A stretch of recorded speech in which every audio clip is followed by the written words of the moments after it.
Hello friends, നമുക്കിന്നൊരു ബജി ഉണ്ടാക്കി നോക്കിയാലോ. ഞാൻ ഇന്നിവിടെ ഏത്തക്കയുടെ ബജിയാണ് ഉണ്ടാക്കുന്നത്. അതിന് വേണ്ടിയിട്ട് 3 ഏത്തക്ക കഴുകി വൃത്തിയാക്കി വളരെ കനം കുറച്ച് അരിഞ്ഞു വെച്ചിട്ടുണ്ട്. നമുക്കിനി അതിൻ്റെ ബാറ്റർ ശരിയാക്കാം. മിക്സിയുടെ ജാറിലേക്ക് കുറച്ച് കടലമാവ്, 2-3 ടേബിൾ സ്പൂൺ മൈദാപ്പൊടിയും 2 പച്ചമുളകും 1 തണ്ട് കറിവേപ്പിലയും കുറച്ച് മല്ലിയിലയും 1 മുട്ടയും പിന്നെ ആവശ്യത്തിന് ഉപ്പും ചേർത്ത് നന്നായിട്ട് അടിച്ചെടുക്കണം. മാവ് ഒട്ടും ലൂസായി പോകരുത്. ഇങ്ങനെ വിട്ട് വീഴുന്ന പരുവത്തിൽ വേണം അടിച്ചെടുക്കാനായിട്ട്. ഇത് വളരെ ടേസ്റ്റ് ആയിട്ടുള്ളൊരു ബജിയുടെ ബാറ്ററാണ്. ഈ ബാറ്ററിനകത്ത് നമുക്ക് ഏത് പച്ചക്കറി വേണമെങ്കിലും ഇട്ട് ബജി ഉണ്ടാക്കാം. പച്ചക്കറി കഴിക്കാത്ത കുട്ടികൾക്കൊക്കെ ഇങ്ങനെ ഉണ്ടാക്കി കൊടുത്താൽ അവർ ഇഷ്ടം പോലെ കഴിച്ചോളും.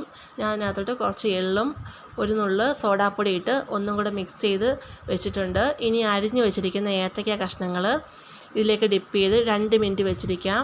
ഇനി ചൂടായ എണ്ണയിൽ ഇതിട്ട് വറുത്ത് കോരിയെടുക്കാം.